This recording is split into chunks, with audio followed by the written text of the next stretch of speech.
This is the Volleyball Video Dads Podcast with four guys who don't have all the answers, but do have a lot of opinions. The four of us have found each other. All the BD.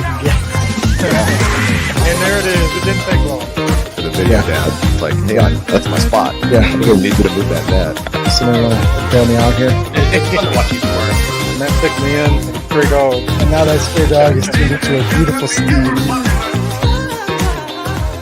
Welcome, everybody, to another Volleyball Video Dads Podcast.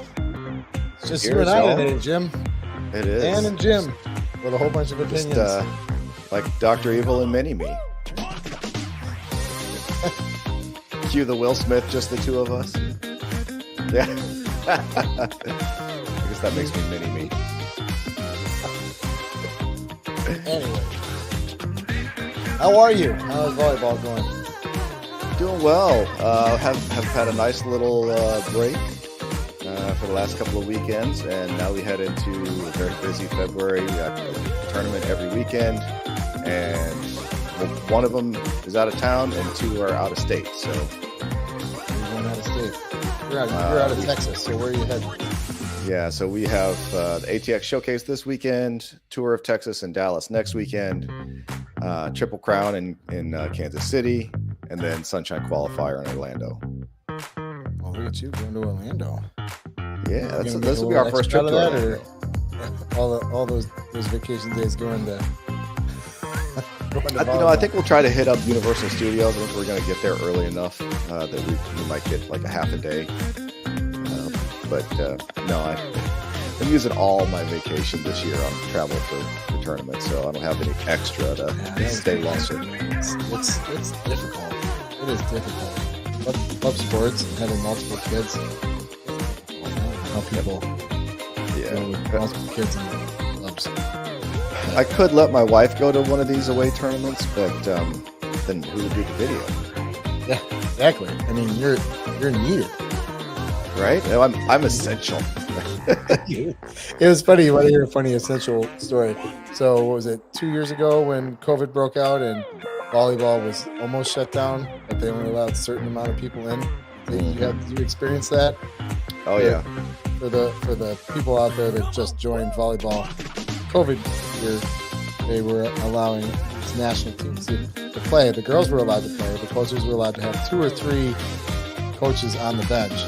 Then you could have one parent per child. Yep.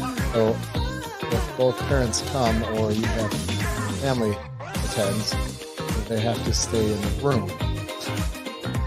They can't come in. So I always was given a spot to go because I was the video dad, and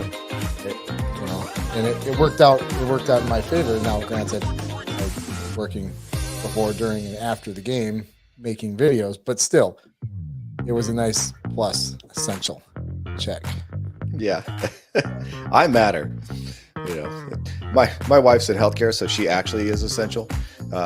So this was the only time I could actually feel essential, was when I was the one spectator. You can totally relate. I'm sure your wife agrees. It's totally the same thing. She is definitely the best of this pair, but I do my best to help her out as best I can.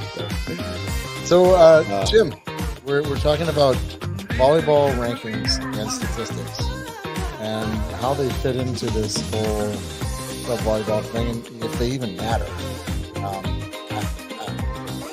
I've got opinions, but I really don't know much about stats. I'm kind of the guy that goes there. I mean, I love individual stats, but I don't go over them and I don't think about it. But I know some people do. Yeah.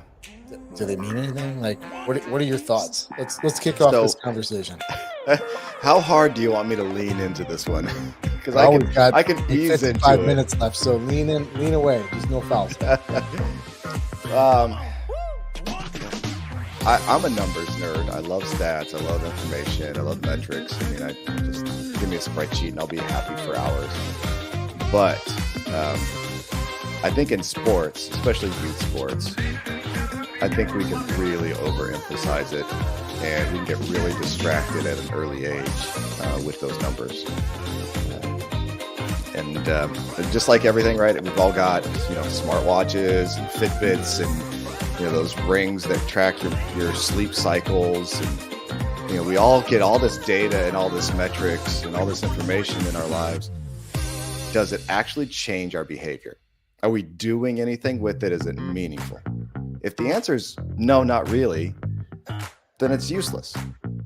There's no point in collecting it if you're not doing anything with it. Right? I mean, that's my opinion. At least on the direct functionality of those kinds of things.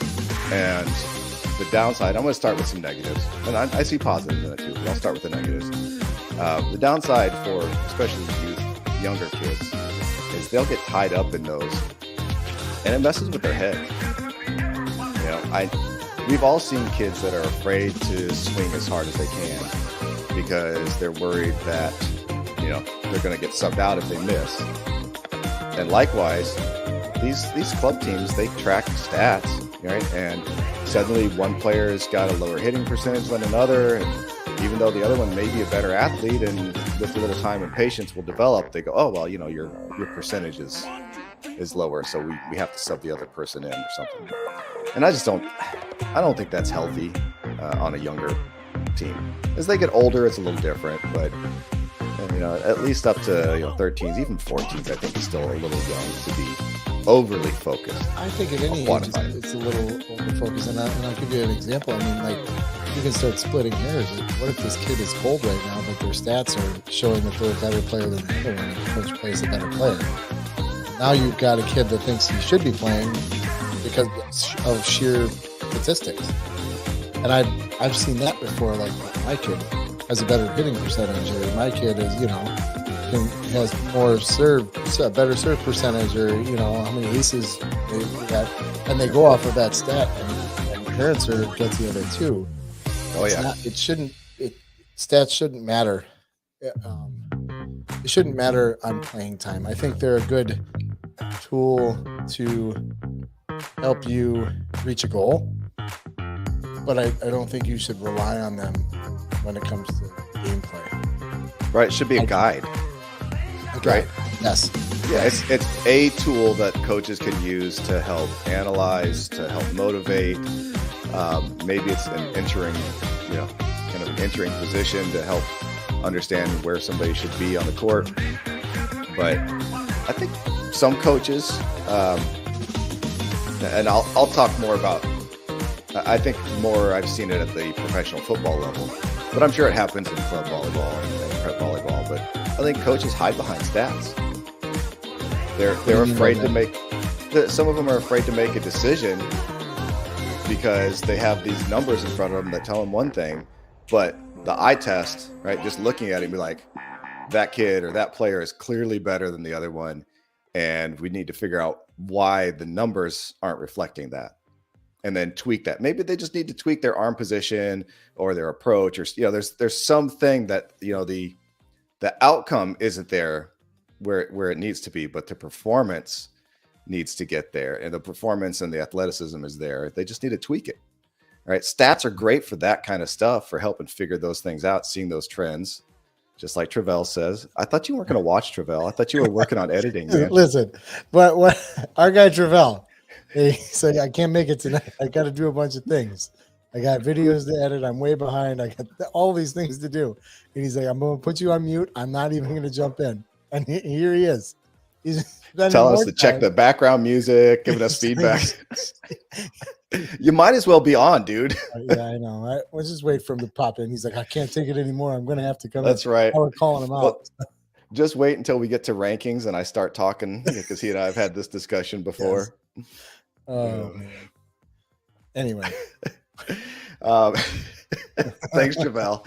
You're absolutely right. Good for long-term tracking and trending, and helps identify those issues.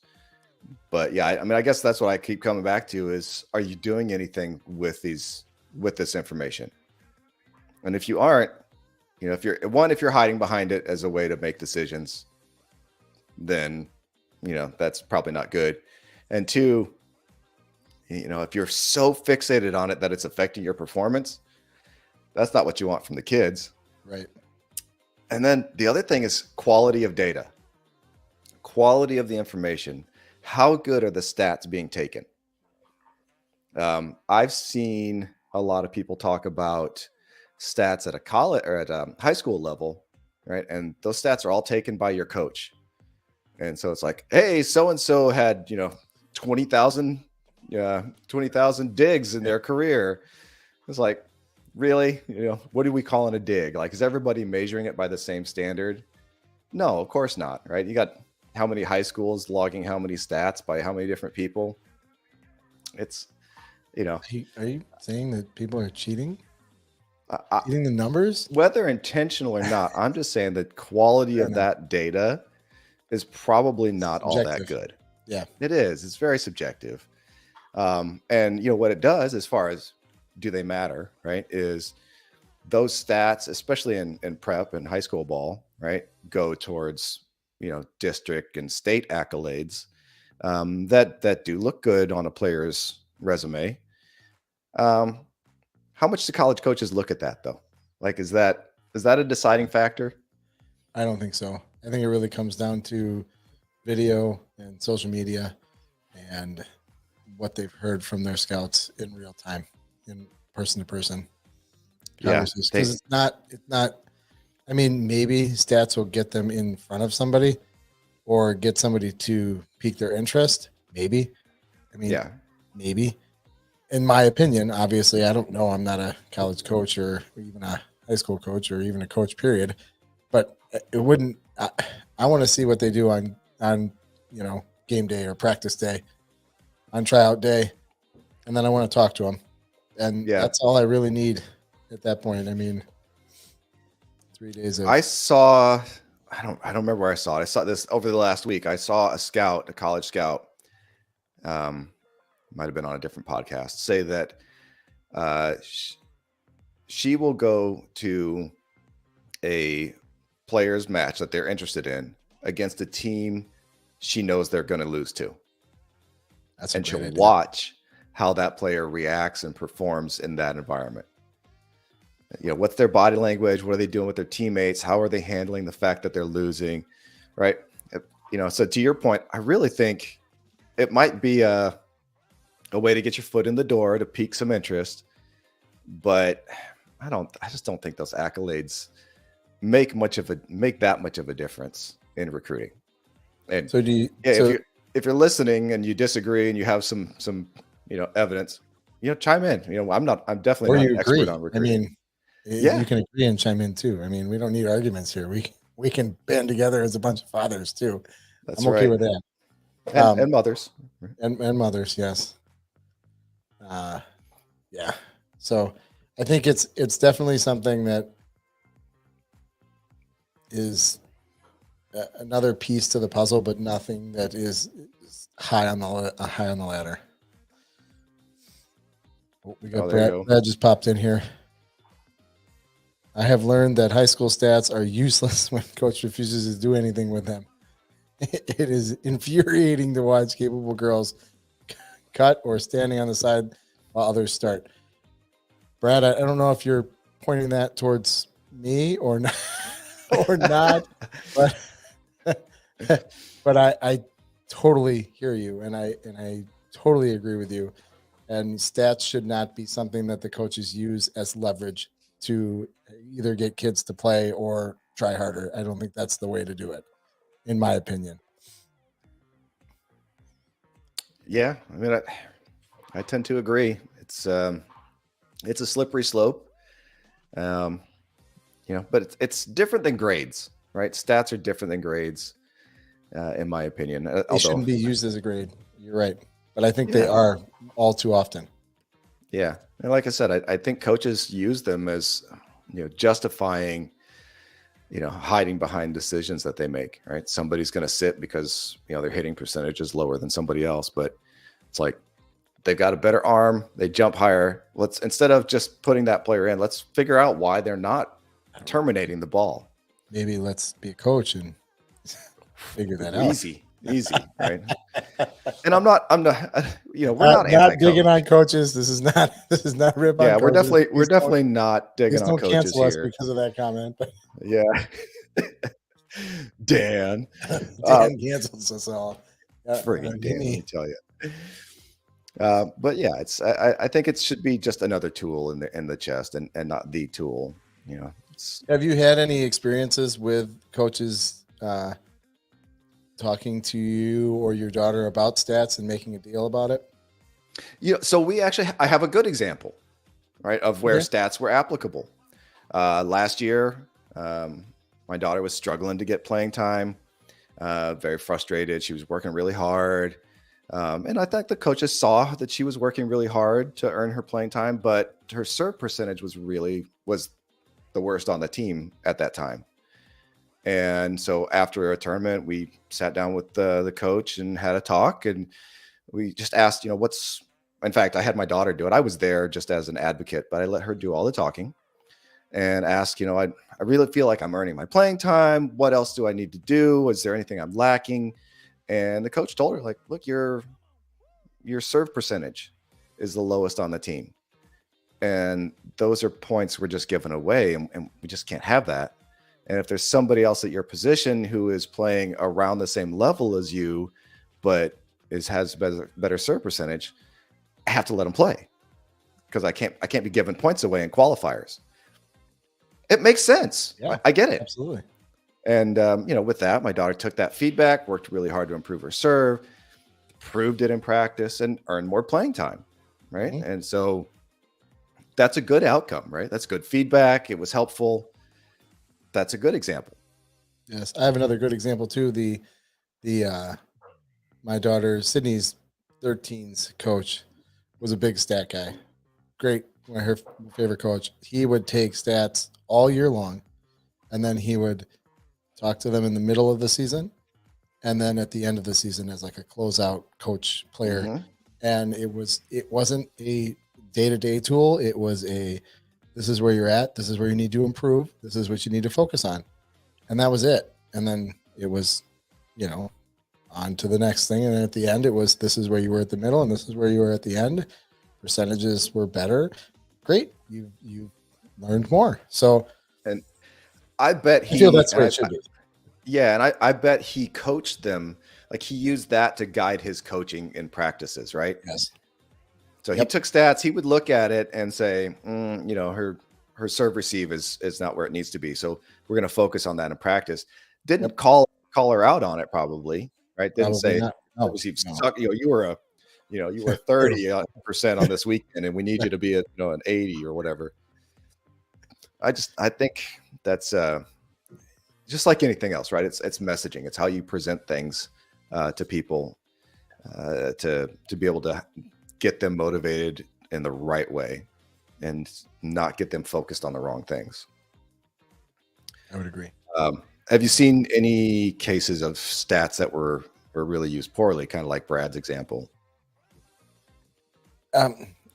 Yes and no. I mean, and that was where I was going with the whole the better stats get to play. We ran into an issue on Sydney, when Sydney was a sophomore playing, and it was based on playing on statistics. And if you had better statistics in practice than the game before, you're gonna start. Well, that motivated my child until the junior or the sophomore above her started anyway, because she was the sophomore. And so it didn't honor their word, huh? No. And I think we've talked about this before, remember that when I was telling you that we were like, what the hell? We were not yelling at Sydney, but we were in a heated conversation and she started crying. And then I was like, wait a second, what are we doing? Yeah. Just for context for people there, we were leaving a high school volleyball game, and both my wife and I were very upset that my daughter didn't play as much as she should have. Foolish me. And that was the lights on point for us to realize that this is not about us. This is about her playing and her having fun. And that whole thing spurred from stats, because she was driven on stats, on getting better stats and having better stats. And then the girls talk within each other, like, oh, well, my number is this, and I got this, and I have this. I'm playing on Saturday or Friday night or Thursday night, and hey, look at that. She's not, and it was very, very eye-opening for her, and she was visibly upset, which then automatically makes me visibly upset.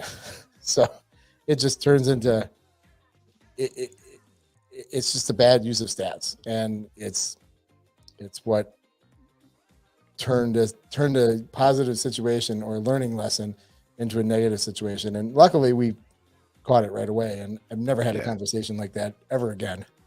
That's good.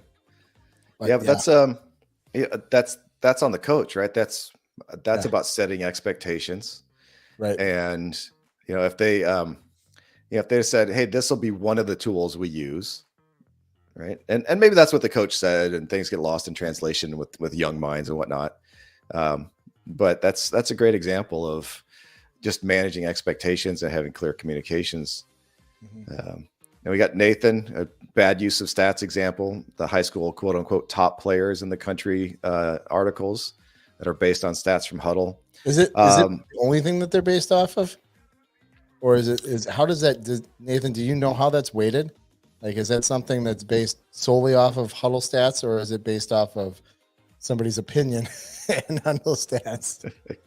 It's a great question, because I know there's Huddle, and there's a few other AI systems or products that are coming out that do statting for you.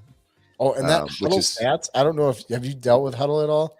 I haven't. This is the first year we're doing it. I didn't sign up for it. Just do you get it free for a certain amount of time? I haven't tried it. Real frustrated if you're a stat fanatic. They're not accurate, because it's like an AI that does it for you, and they're not accurate, not accurate at all. And it's just frustrating. It's super frustrating. So get ready if you're even dealing with it. I didn't sign up for it because I do the videos. Right. You really don't need it if you have the capabilities of doing it, unless you want to. I mean, I can understand why coaches would do it, because they can track stats if that's the thing. Yeah. But they're not accurate. I'm not a fan of them.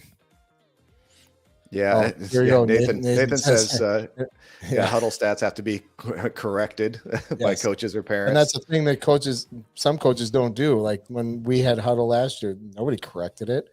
Like we just uploaded the video, and it was a parent that was doing that. I mean, who's gonna? I know I would if I were a coach, but like, let's be realistic. It's another hour or more of going through the numbers, and if you're not that kind of guy. That's another great point, right? Our assistant coach always 100% inaccurate. They're accurate on the billing. They never miss that one, right? They never miss that one. That one's exact. No, but that's a good point about the coaches needing to go back and correct the stats or adjust them. Our assistant coach, is one of her roles this year is to stat, and it's really hard for her to take statistics and coach.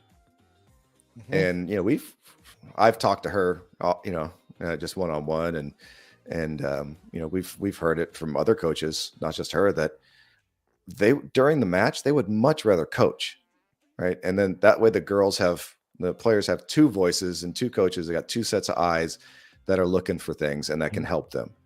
And then unfortunately for our assistant coach, she then has to go and watch the video and stat from that later. So she can choose, do I coach or do I stat? Which one do I do during the match? I don't know about you, but I would rather have her coach. Yeah, I would too. And it's always good. I've seen assistant coaches, or coaches for that matter, that will stat and coach.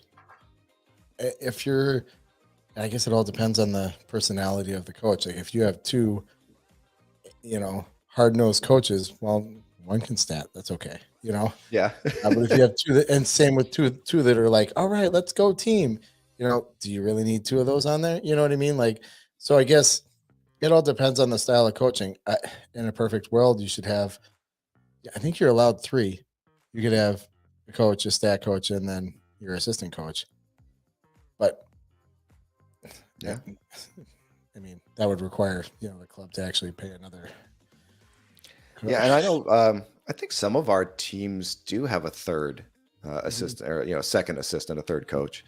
Um, we don't. We have two fantastic coaches. If they're listening, I love you both. You're awesome. Um, but they both have very different coaching styles. They're complementary styles, but they're different. Mhm. And I would love to have them both actively engaged Agreed. in coaching. And that's where I was going at. If you have two different coaching styles, then it's definitely something that I would rather see coaching happening during the game than statting. Yeah, I do feel bad that she has to go then later and rewatch the matches and stat from that. But I also rewatch every single clip and every single point from the match as I'm doing my video editing. So I can Are you saying that sympathize. you want a stat for the team? I think that's what you Oh just Lord, said. no. I think that's what you just said. You do not want me statting. Definitely not. And I think you asked me about that. I don't have any interest in statting for my daughter, taking stats. I don't. Like, I can tell when she's had a good game and when she's had a bad one. It does get addictive, and I'll tell you. And I don't want to bring it back to Huddle, but I'm going to bring it back to Huddle for a minute. Like, they'll send you emails on how many kills your daughter had, and then you watch it and you're like, oh, cool. And then you think, and I can go off on a tangent here about thinking of like, well, where was the kill that was here, and where was this, and that's not there. But you're like, oh, now you're taking that number and you're sending it to friends and family because it comes in a little video package. And then what happens when she doesn't? The next game, she only has like 3 kills or 4 kills, and she had 9 the time before. And it's like, well, what happened to her this game? And you're thinking in your head. And I never said that stuff out loud. In fact, I didn't even send it to Sid because she didn't really cared about it in the first place. She just cared about our videos that we make, Yeah. because those are fun. So I never sent her those. But it was just one of those things where it's like, oh, okay, now she's ranking, she's moving up, same amount of playing time. She said 3 bad games in a row, and now she, or maybe Huddle missed it. Now I'm going back watching Huddle videos to see if the stats are right. It's bad. Like, it's why am I doing this? Yeah. Get in that groove, and you want to know. It's I think going back a little bit to our discussion with Shawnee, I think it gives you the illusion of control. Yeah, as a parent, you can watch and go, oh, look, okay, I can see how they're doing here in this one field or this one area, and maybe I need to help her focus on something else or whatever. It's an illusion of control. We're not doing anything with those statistics. No. So I don't.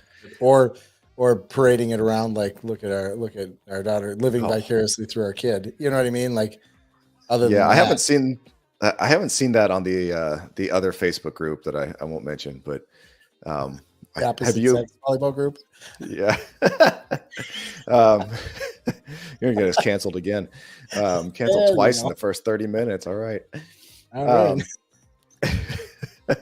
So I haven't seen that, thankfully, where somebody's been posting their stats. I have seen a little bit for like high school milestones, like, they had 2,000 kills over their career or something. I mean, that's fine. That's a thing. I'm not going to knock that. I think that's a feat. 4 years of 3 years or how many ever number.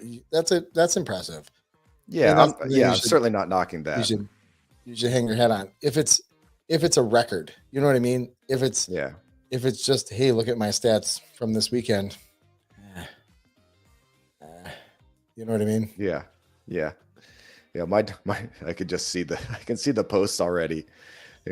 My daughter passed whatever. Well, why isn't she playing more? And what do I confront the coach? It's like, no, just let it go. Just let it go. Have to get off the lawn. Are we getting off the lawn? Get off my lawn. Yeah, we should cue that up, right? Get off my lawn. All right, so I think we've beaten stats into the ground. I think so too. It's a tool. As a recap, stats, are they needed?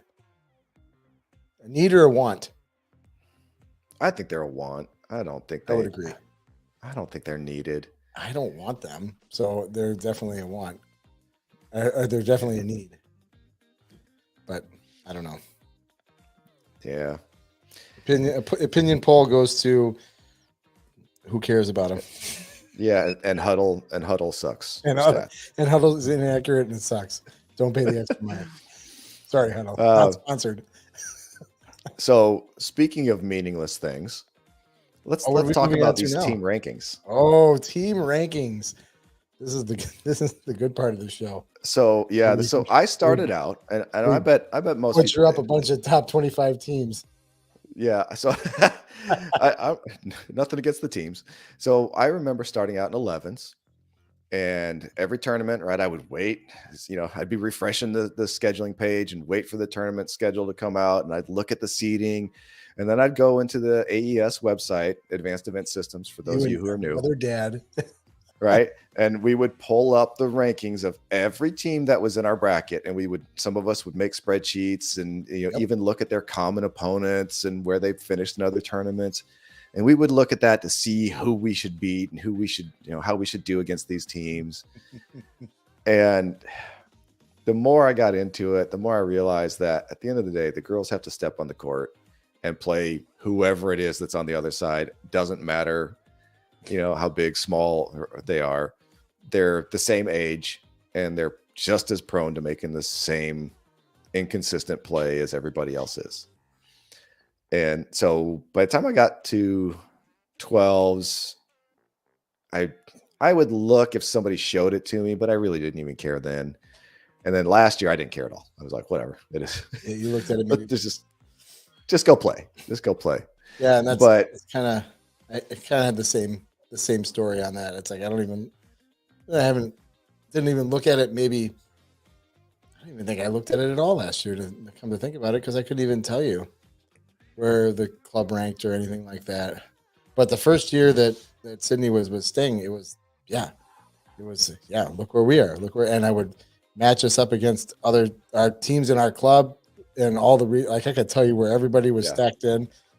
I knew players on players. It's kind of like college ball. When I was in high school and in college, I could tell you who the backup quarterback for North Carolina was. You know what I mean? Now I couldn't even tell you, but it was the same thing. I love looking at statistics and figuring out competitions and rankings, and not rankings, but I guess maybe it's like for betting almost. You know what I mean? Looking at this and this and this and this, they're gonna win. You know what I mean? And I throw the money down. Maybe that's why it's why I do it. I don't know if it's why we do it, but it's definitely, it doesn't mean anything. Oh, so meaningless.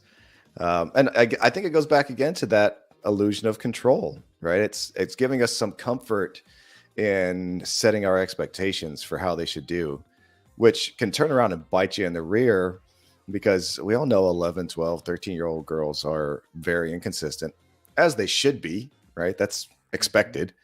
But I think sometimes as parents, we maybe forget that. And, Brad's an honorary video dad here. He's got a lot of opinions. That's our garbage. You should have put that in all caps. The tournament seating is equally bad, even though if you go to the AES website, and I'll get on this in a second, coaches can manipulate tournament seating and matchups get some easy pools and get some pools where all teams are tough. Yeah. And open teams will come down and play in Premier, and Premier will come and play in club. It's just dumb. It's absolutely stupid. I wish that there was a rule that you couldn't do that. The other thing with the tournament seating, it gets me so fired up. They give you this equation. They don't even give you the equation. They give you this. I should pull it up just so I could read it out loud. It's basically an equation that they don't tell you, that says that the computer figured it out for us, so that we don't have to spend hours and hours of figuring this out. It's like, well, how do you get to this? Because since we decided to do this podcast, I started researching rankings and how they affect everything, and I can't find any details on how they get those rankings. There's nothing that I could have found in the hour before we started the show. I had how to get that. I had actually done some searching back when we were in 11s, and I was addicted to looking at the rankings. And their actual how it works statement is using cutting edge computational methods. Our rankings leverage years of historical rankings and actual tournament results to deliver the most objective and accurate rankings in youth volleyball. Yeah, and I would disagree with that. Yeah. What's interesting though is, so their rankings are used for seeding if you use their scheduling system. Right. Now, I don't know about you, but I have never been able to tell if a tournament's using their scheduling system or not. Well, I don't know how you know that. You sign up for that tournament, isn't that part of the scheduling system? Like, because that's how it gets seeded, is through AES. Well, so but the coaches can manually the tournament director can manually seed. So, I mean, they may incorporate that and then get overruled. So there's no transparency there, I guess, is the problem. I do think in general, and Travell and I have had this discussion. I do think in general they get the top and the bottom right, or relatively right. Mm-hmm. Right. It's the middle teams that are all hosed because they're just kind of lumped in the middle. Yeah.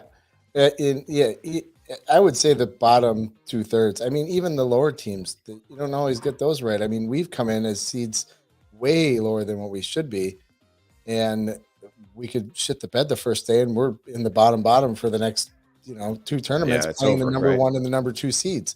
And that's what happened to us 2 years ago. It was garbage. Yeah. We pooped all over ourselves, and next thing you know, we suck and we're ranked low. So then we play the number 1, number 2, number 3 seeds in our bracket, and you never get out of that because you get walloped, and then you just drop down to the bottom, and you're playing for the dirt bracket. Yeah, as the girls would call it. The dirt bracket. Nice. There's diamond, gold, or however it goes down, and then when you go to nationals, there's like double ruby and whatever, and then they play the dirt bracket on the bottom.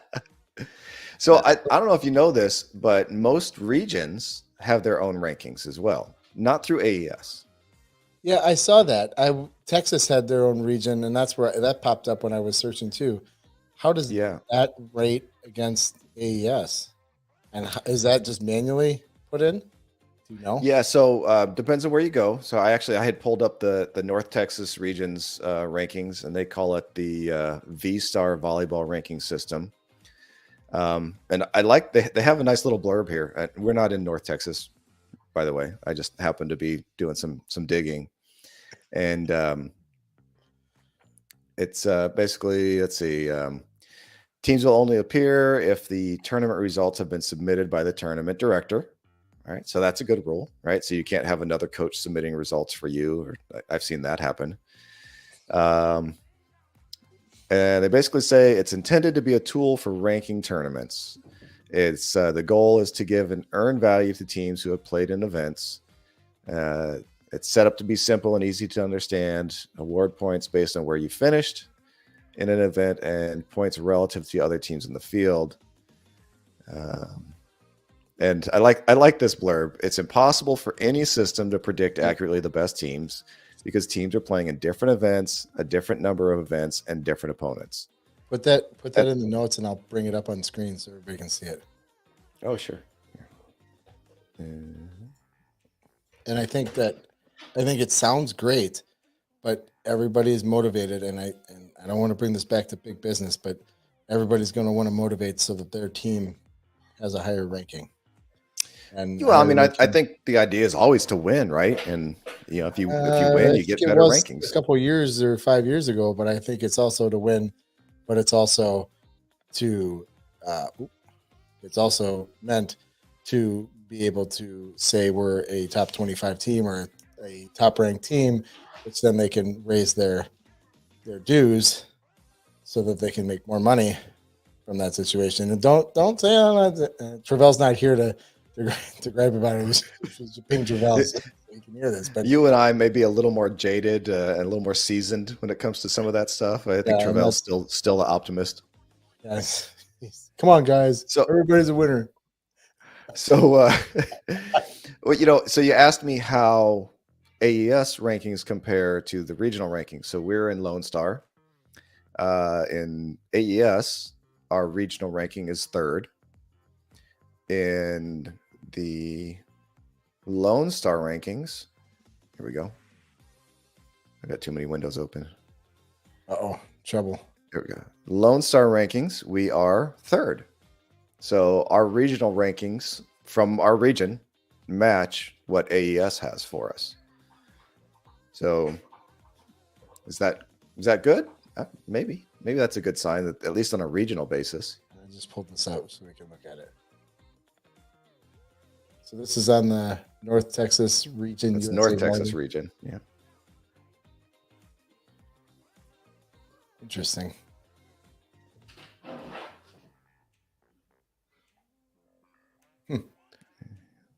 Anyway, yeah, I don't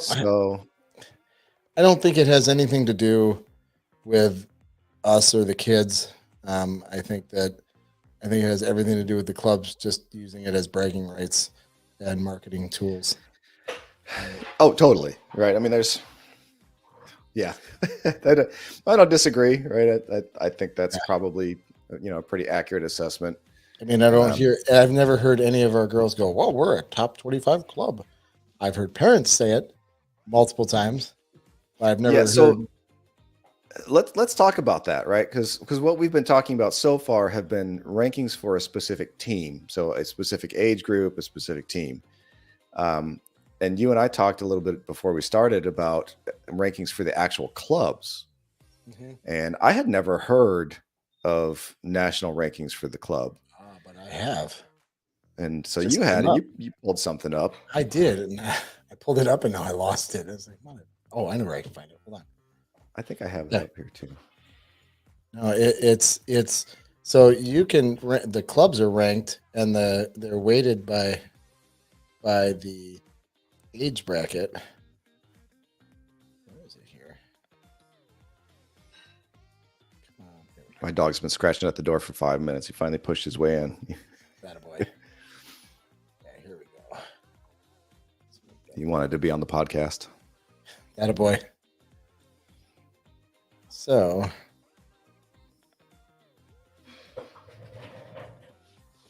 there we go. Oh, there he is. There you go. Jim, you're gone. What happened? I got a lot better looking, that's for sure. It's proven. This is our marketing tactic right here. Just put the dogs on. You feel better now. All right. Does he? Oh, yeah, I'm good now. Thanks, Dad. Yeah, it's like I just wanted to check on you. I heard a lot of noise. Window there. So while you're pulling that up, there you go. It's a little hard to read on my screen, but see if I can make it bigger. Let's see if I can make it bigger. There we go. So this is a 5-year ranking. I haven't seen who this is from. I literally Googled this and it came up. I think I Googled club volleyball or high school or youth volleyball club rankings per club or something like that. And I just clicked on this and boom, here it is. Yeah, and I guess I have all kinds of questions, right? It talks about, so it's weighted, right? The 18s team gets a 25% weight. The 17s gets 25, 16s 25, 15s 15, and 14s 10%. Yep. So they weight it, right? The older teams count more towards your club's ranking. And then they have a point assignment for how you finished. So let me just throw this out here so that we're talking about this. And I'm asking a question. I'm not taking any sides, but it might sound like I am. If you're weighting your 18s team, your 17s team, and your 16s team at 75% of your club, why do you care about the 15s and the 14s? And there's not even 13s on here. Right. Uh, yeah, I mean, I have so many questions about this kind of ranking. I texted one of the other dads on my girls' team Yeah. to ask because he's into he's pretty good Sad. about tracking all this Yeah. kind of stuff, and so I asked him, "Have you ever heard of national rankings for the whole club?" Yeah. He says, "Yes, but it's all nonsense." He says, "I'll put out my top 10 best volleyball parent cheering section list tomorrow on Instagram." That is fantastic. I better be part of that. Yeah, right.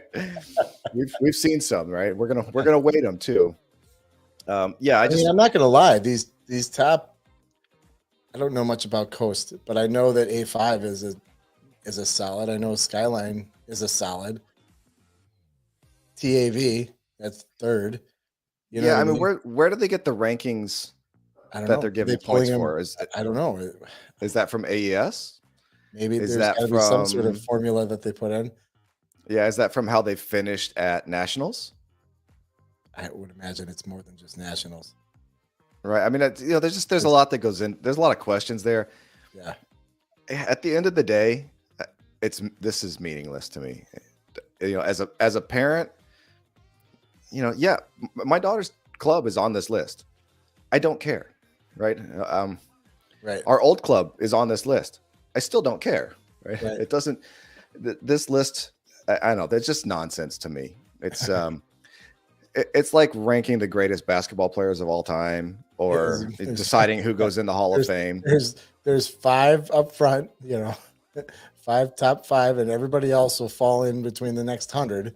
And that really doesn't mean anything because nobody remembers them anyway. They only know the top 5. Right. And some parents take way too much pride in their team being high on this list. Yeah. Like you said, the girls never come up and be like, "Hey, we're number whatever." Yeah. Who cares? Even when parents talk about like where we're ranked on the weekend, I'm never, unless I'm looking at like the one's team in, in an elite club, and even then I haven't seen it. They're just excited to be there. They're excited to play volleyball, and if they start winning, they're even more excited about winning. So why do we care about these numbers? Why do we care about these numbers? It's not. It's not helpful to anything. And it's just not meaningful. The only thing that I think it benefits is the club and the club itself. And past that, it's just a bunch of nonsense. Yeah, and I don't know where that list came from, but I think Prep Volleyball had a list of top clubs. I bet Prep Dig has a list of top clubs or top high school. They all programs do because it's a marketing tool, so that you can see your kid on a piece of paper and look, I made the list on a subscription where they talk about it. Don't get me started on paid subscriprins for. Oh, it's behind the paywall. We did a write up on your daughter, but it's behind a paywall. Sorry, Prep Dig. I'm not going to rant about you guys. Who am I kidding? Chris isn't watching this. We're like 45 minutes in. There's no way he's made it 45 minutes of listening to my ugly ass. So, hey, plenty of companies. I mean, ESPN still exists primarily because they create BS arguments over who's the better quarterback on a given weekend. Yeah, who cares? It's probably the reason I don't watch a lot of ESPN anymore, because I don't care about that kind of stuff. Yeah, and I think you have a lot of opinions too. Yeah, well, I certainly do. I think most importantly, though, the kids don't care. Right. I mean, and that's what it's. You're spot on with that, right? The kids are there to play and have fun. They're doing something they love. I don't know how many of these girls are like focused on getting a scholarship, right? I think most of them are just trying to play and be as good as they can. Mm-hmm. They're just out to have fun. Yeah, and I'm sure a lot of them have. I'm sure a lot of them compete with intent, right? They're not out there just goofing around. They want to win, right? And some of them may hope to get a scholarship and have that as part of their vision board or their goals or whatever. Sure. But I mean, these rankings. I don't think these rankings have any impact on that. No. Now, Travell and I have argued and disagreed over how important these rankings are for exactly what you talked about, the seeding. Yes. And Which and that's the other thing, like they seed from the year before. Well, the teams change so much. yeah, right. How do you seed somebody from the year before? And I get it after that tournament, but like you drop stuff. I don't know. I wish we had somebody that was part of, AES or something that could explain this a little bit better to a bunch of guys with a bunch of opinions so that we could figure this out. Because I would love to learn why, because I can tell you every parent, unless you're the parent, there's always one. I know every parent is always asking, well, I don't know who we play next or where we're at. I don't even understand this whole bracket / seating thing. And there's always one guy who's like, oh, I got it right here. Yeah, right here. let me show you. Playing here at this time. Yep. Oh yeah. Oh, this team. Ooh. Zoom in. Wow. Yep. Yeah, here's the flow chart. Yeah. Here's the flow chart. We just got to win here, and we're going to gold, and we'll have a crossover here and do this. And I would love for somebody to lay that out so that we could understand it. I am not that person. I'm definitely not that person. And even after somebody lays it out in detail, I probably still won't understand it. Some tournaments, but I would love to know how that all works.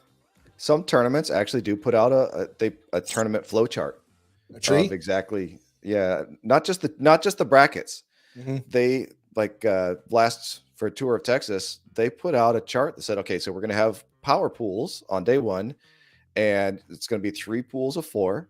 Mm-hmm.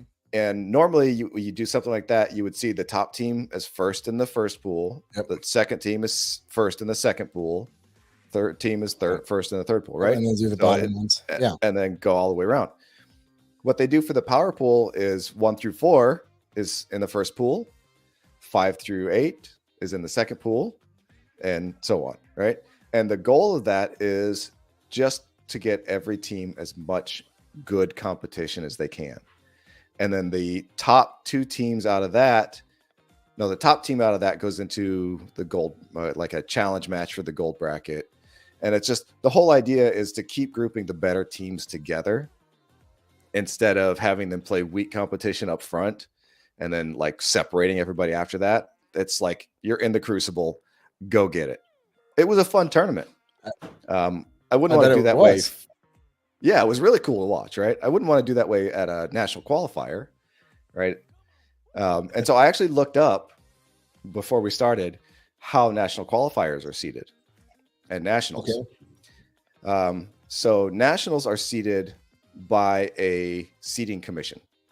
So USAV has a committee. It's not AES.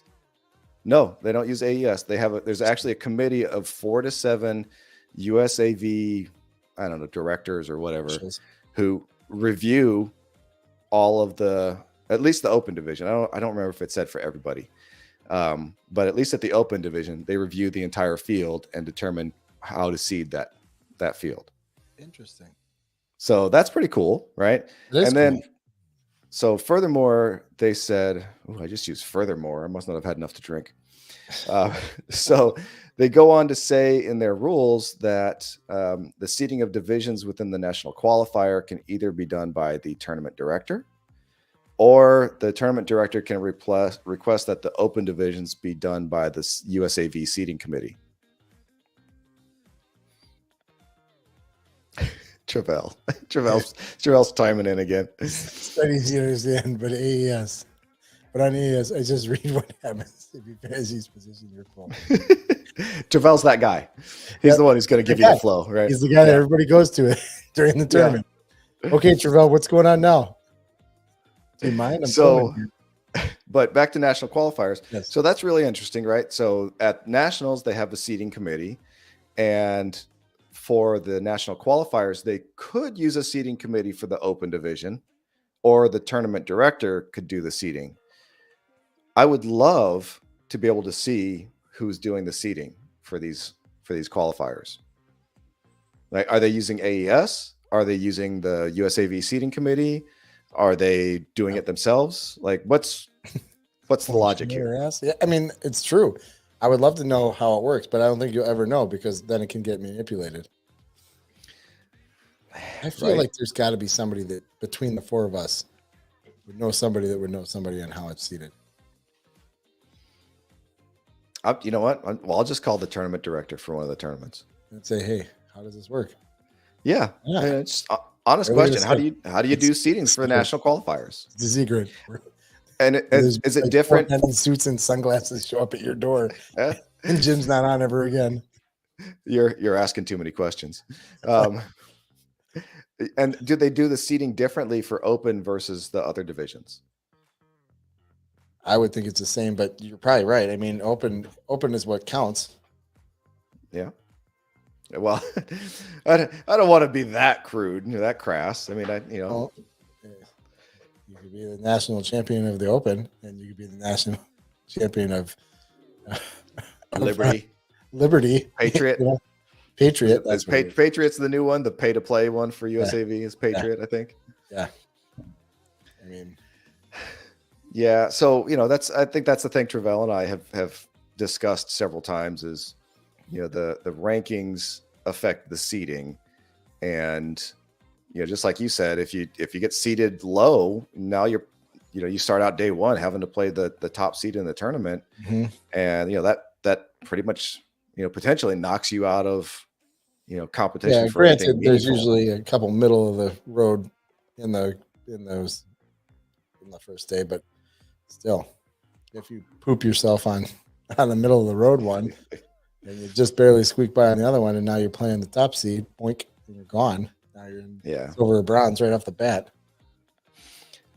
Yeah, it's tough, but I think that North Texas region, I think their statement is absolutely correct that it's impossible for any system to accurately predict how to seed a tournament because these teams play a different amount of matches, they play different competition all the time. Yeah. Who knows? Well, that's the thing. Like you could go and play a bunch of scrubs and these, washed up, these slapped together tournaments where it's just a bunch of, regional teams and you're getting wins and you have, 30 wins and 2 losses going into your first real tournament and you're ranked really high. And what does that mean? We have some teams in this region. I'm going to try not to name names here, but who basically do that.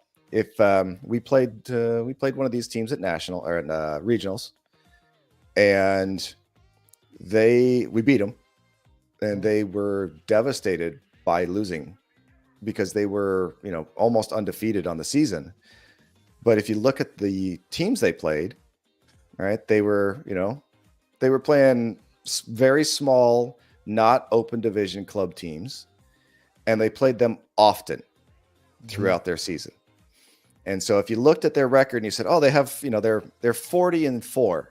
Yeah. And then you look at their 4 losses and every loss was every time they played an open division team. Yeah. And then they're trying to qualify for nationals in the open division at the end of the season. It's like, it's not going to happen, right? They weren't a bad team, right?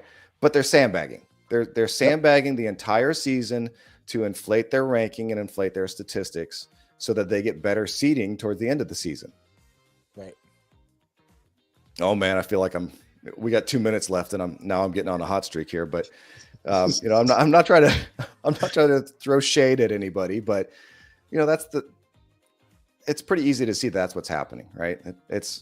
They know what they're scheduling. They don't play anything out of their area. And so they play those same teams that they know they're going to beat. And then they show up at, and try to compete at the open level. And I think they got a bid at some level, but it certainly wasn't open. Yeah. We didn't either for that, for the record, we didn't either. So before we leave this, I want to talk about bids real quick since you brought it up.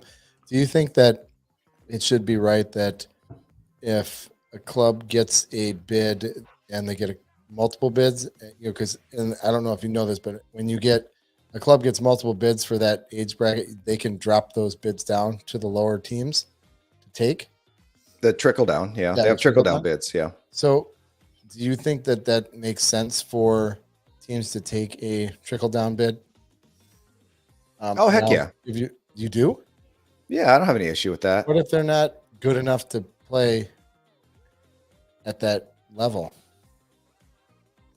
And they shouldn't be there, because that's the other thing that I think that is, it's not like we got a trickle down bid for 15's COVID year. It's a year after COVID. And is it 15's? Yeah, it was 15's. And we got our asses handed to us. We won like maybe 2 games, all nationals, and we just got walloped. And it was kind of that thing where we knew going into it, it's like, why are we doing this? You know? And the girls, it was awful to watch these girls. They just got stomped every game. Yeah. Every game. And then it was the last day. We got our 2 wins on the last day. Hey, well, so and they were you could compete there. Yeah, we're 2-10. Well, I mean, so there's a couple of things. So it doesn't matter, but it was the same. It was the same whole thing. So I think, and I have the USAV seating rule book up here, and I'll need to read it, but I think there's a limit to how far down the bids can trickle. They take yes, Travell, you are correct. They if a team wins multiple bids, they have to take the higher division. So if they win a bid and open, I don't understand why he's not on. I know, right? You've been commenting the whole hour. Like, just join just join. Put your ugly mug on the camera and let's go. The last 2 minutes, we'll introduce you and then we'll hang up. You don't even have to put pants on. Just keep the camera high, right? Anyway. But yeah, so I do think there is a limit to how far down the bids will trickle. So and I'll have to look that up. I'll see if I can find that, and maybe I'll make a comment on it on our next episode. But yeah, I don't have a problem with the trickle down bid system and other teams going, because there's only so many teams that are actually going to compete for the championship, right? There's a handful of those teams, and everybody else is cannon fodder. And so it's an opportunity for these girls to go and compete, have the experience, learn something, have some fun, do the best they can, and maybe get inspired by watching how some of the top teams in their division that year do. Yeah. I mean, it's definitely an experience, win or lose. I mean, there's a lot to be learned going to a national tournament. I just don't know if it's worth it to get a trickle down bid. That's just my 2 cents. I'm an earn it kind of guy. Yeah, well, I mean, it's better than just pay to play. Is it though? You didn't earn the bid. So. You just got it from somebody else who's better than you. Hey, here's a sympathy bid. Well, but I mean, you still earned it by the rules, right? You finished high enough that you would get a trickle down. It's a sympathy bid. Oh, we feel sorry for you. Here you go. Here's this little token. That's still better than. I don't know. That's still better play. than you can come to our party. You're not going to be Cinderella here, all right? So hey, you never know. You know what? I would love. Right. You never know. You're absolutely right. You're absolutely right, but I still don't think it's right. I'm curious. They should take all the trickle down bids and they should put them all in one group, and then they all should play, and then the top 4 get to go to that. Oh, that'd be kind of cool. Okay, let's have a little competition here, because otherwise they're just going to get muddled in with everything else. Okay, you get a trickle down bid. Okay, you guys come an extra day or in the morning. I'm sure you could work it in somehow, and all the trickle bids play each other. What if you were a really good national team, but you only you played in 2 qualifiers, right? And it just so happened that the 4 best teams in the country played in those qualifiers, and so best you did is you came in 3rd. Yep. Well, you're not going to get unworthy on that. I mean, because you're the best team in that club, right? Or are you talking about the second team? No. So say there's a really good team, and they go play at Salt Lake City, and the 4 best teams in the country happen to be there at that qualifier also. And they finish 1 through 4, and that team finishes 5th. Right? Or that team finishes, let's say they finish 3rd, right? So there's only 2 bids, right? So team 1 and team 2 got that bid. They finished 3rd. Still pretty flipping good, right? They're one of the top 5 teams in the country at that qualifier. And then another team, at the next they go to another qualifier. They finish third or fourth, just out of the bids, and then that's all the qualifiers they go to. Some other, one of those teams that got a bid wins another one, and that one trickles down to them. They're not worthy. They finished in the top 5 at national qualifiers. They're not. Well, then maybe there should be 5 bids at those qualifiers then, because if Yeah, they're good enough to make, that's not how the bids work. But yeah, well, I know that, but it's like playoffs. It's just like playoffs. If you don't make the playoffs, it's not like, oh, hey, come on over here. We're gonna let you play one more time. Yeah, but it's like a wild national card. qualifiers. It's different. Would you say it's a wild card? Like a wild, because I mean, if you're going to try to draw that analogy, that's probably the closest you're going to get to it. But it's not like they're letting half of the league in, like the NFL or what the NBA does, right? The NBA lets half the damn league into the playoffs. What's the point, right? Yeah. So, when we're talking open division teams, that's what it all comes down to is money. They let the team in so they can have an extra month. Yeah, but for nationals for volleyball, they're not letting half of the country's open teams into nationals. If they were doing that, if there were that many trickle down bids or at large bids, that's different. I'd have a problem with that. But for what they have, I'm okay with it. Let me ask you a counterpoint then. What would you do if a team qualified multiple times? What would you do with their extra bids? Well, if they qualified, I don't know. I wouldn't give them to somebody else. What would you use them? Hang them on the wall? I don't know. I just don't think it's something that should be pushed down to lower teams, because lower teams are lower teams. Some aren't as deep as they should be. And then for what? To have your kids go to a thing that you got a gimme for? I don't know. I'm going off of past experience, and I'm going off of how I feel about that situation. And I don't think it's something that should be allowed. I just think it's dumb. If you win and you get a bid, go. Awesome. There's many other tournaments out there where you can, get in and get your opportunities. And if you don't get a bid, you don't get a bid. Then you don't go. Sorry. Try again next year. I'm not a fan of the trickle down bid. I can't believe we're still talking about this. We got a little bit off on a tangent, but it's an interesting discussion. It's maybe if we can get Travell and Matt on here, we could expand on that. But I guess I really don't have a problem with it. I don't see it as being a big problem, because we're only talking about a limited amount of trickle down bids. How many national qualifier tournaments are there?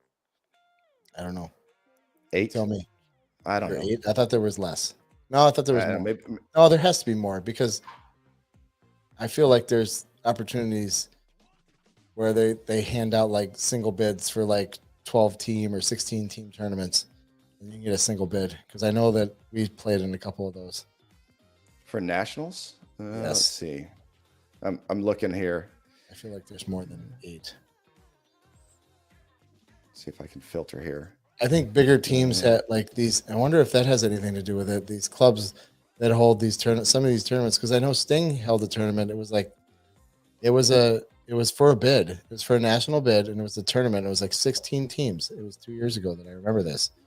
I don't remember what it was called, but I know that the club that hosted the tournament didn't win, and they lost a bid to actually the other local. What division was the bid for? Was it because there can't be? It was an open bid. Was it open? Yeah. Let's see. 1, 2, 3, 4, 5, 6, 7, 8, 9, 10.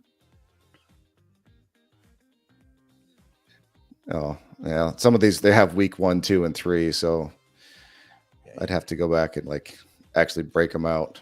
But I don't know. Looks like 8-ish. Somewhere in there, 8, 10, something like that. It's interesting. Some of them.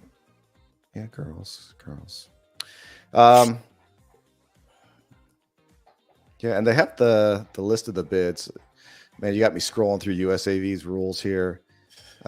Bids awarded by national qualifiers. If there's less than 8 teams, there's 0 bids.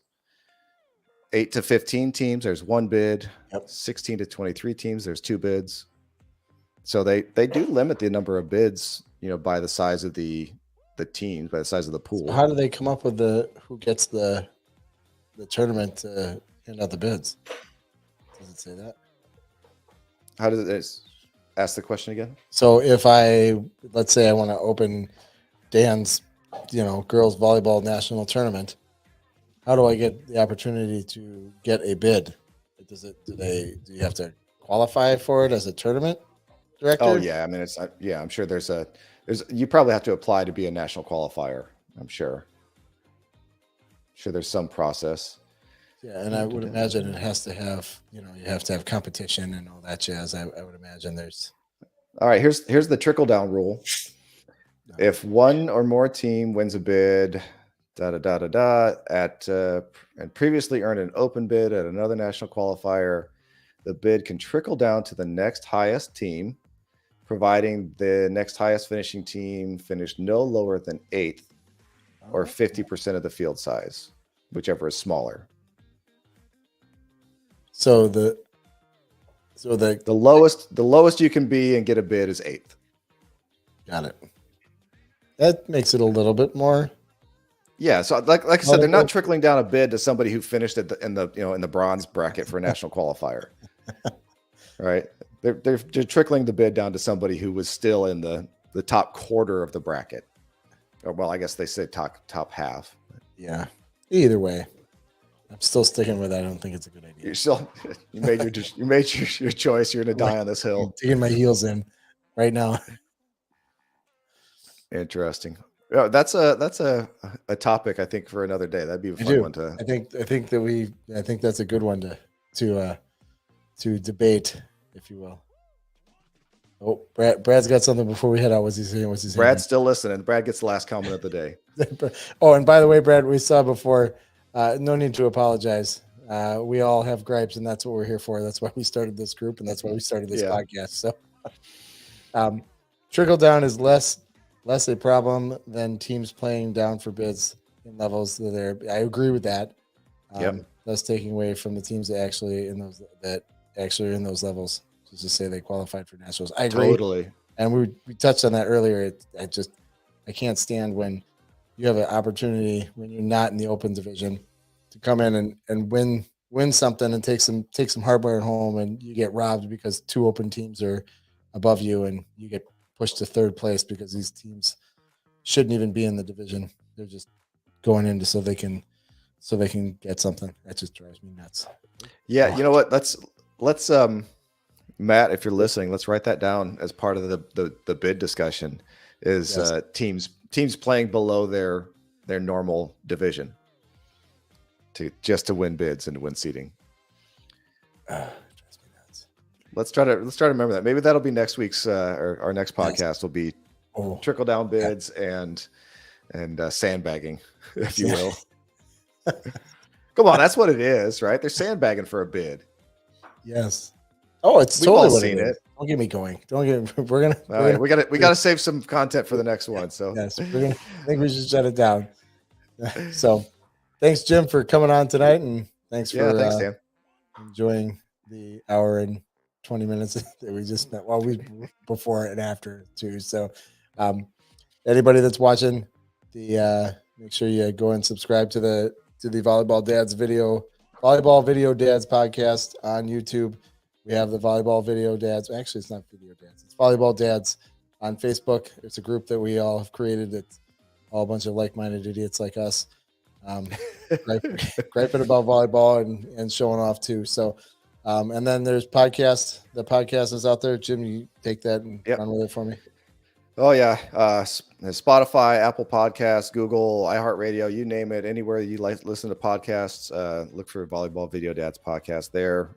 If you don't have time to watch the video and you just want to listen to the audio while you're in your car or on the treadmill or whatever, or at a tournament, this probably be some good entertainment while you're waiting for your daughter to finish reffing or something. We all know there's hours of sitting around. That's another thing we should talk about. Yeah, what do you do while you're with the downtime? What the hell do you do? Can't leave. It's like fucking jail. All right. That's enough. Everybody. All right. Take care, everybody. Have a good night. We'll see you in 2 weeks. Thanks all.